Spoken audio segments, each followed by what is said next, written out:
While you're going about your daily business, the Scottish Government is going about theirs of ruining the nation. And this is one of the things they've been working on recently, the Non-Binary Equality Action Plan. See, they've got a graphic designer working on it as well, just to make it cost a little bit more money. This is headed up by Emma Roddick, Minister for Equalities, Migration and Refugees. She's also a liar. I won't go into details again, but she can sue me if she likes. So what does the Non-Binary Action Plan have in it? Well, ending conversion practices, just to make sure that people who think that the whole idea of being non-binary doesn't make any sense. So those people are inhibited from trying to help people on the basis of those views. It pushes the gender recognition reform bill, so the idea that people can change gender just by filling a form in. It talks about mental health.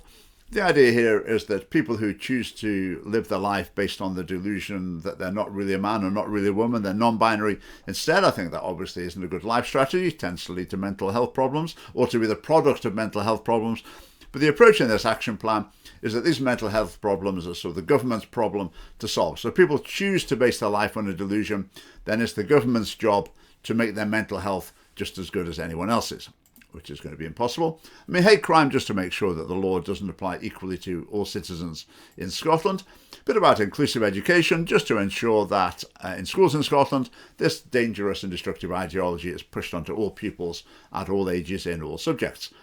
Now, something else we've got in here, they've obviously had some sort of groups where they've invited non-binary people to come in and tell them what the government ought to be doing. And one of the things these people said, it seems, is that they want paying for coming and telling the government what to do. So the government is saying, okay, yeah, that's fine. We'll pay you for coming to tell us what you want us to do. And also these people said, we want paying, but we don't want it to affect our benefits. So you've got someone who's unemployed, goes into the government to tell them what they want.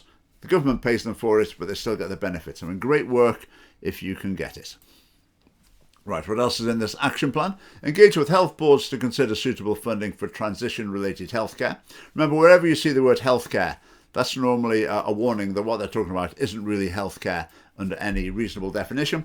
So spending more money on mutilating children and adults as well in ways that are often going to blight them for the rest of their lives and going to underline basically what is a delusion.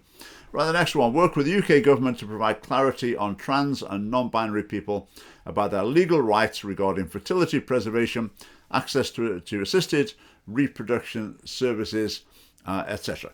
Right, let's start with the important bit here, children. So the Scottish Government's plan is to make it easier for non-binary and transgender people, in other words, people I think who've got suffering from a mental health problem, very confused in their own identity. The Scottish Government wants to enable these people to bring children into the world to be brought up by them, which I think is going to be the recipe for confusion and dysfunction on an even greater scale than we've already got within family life in Scotland. When we have families with non-binary parents, what are mum and dad going to be called? Are we going to have some combination of the words mum and dad? I mean, it's easily done. We could have a Dan, a Mud, or a Mad, or a Dumb. I think maybe the last two have got more of a ring about them myself. And also what this will include, let's say you've got a man, for example, who decides he wants to be a woman after all, but then thinks, well, maybe he'll want to have children later on. In any case, so he will want some of his sperm basically freezing for use in decades to come. And the Scottish Government is saying, you've got a right to that. We've got to spend as much money as it takes to enable you to still have children, even though you've decided to have your reproductive organs removed. Right, what's next? Produce clear guidance about name changes for trans and non-binary people, in order to make it easier to change name at the drop of a hat. Ensure that future legislation does not further entrench unnecessarily gendered terminology. So any law that mentions men or women, they don't want that. They just want to erase sex differences completely. Next commitment, review the use of and take action to remove unnecessary gender markers from identity documents. Why does your passport need to say if you're a man or a woman? Why does your driving licence? So there's the Scottish Government is saying, no, we don't need that. Why ever do you need that on a driving licence? Because sex needs to be eliminated from official life completely, because it's just got no importance at all. Next one, work with violence against women and girls and LGBTQI plus stakeholders to ensure that the needs of non-binary people experiencing gender-based violence are fully understood, etc. Now, gender-based violence, if you're non-binary, so if a man thumps a non-binary person, I guess that's gender-based violence.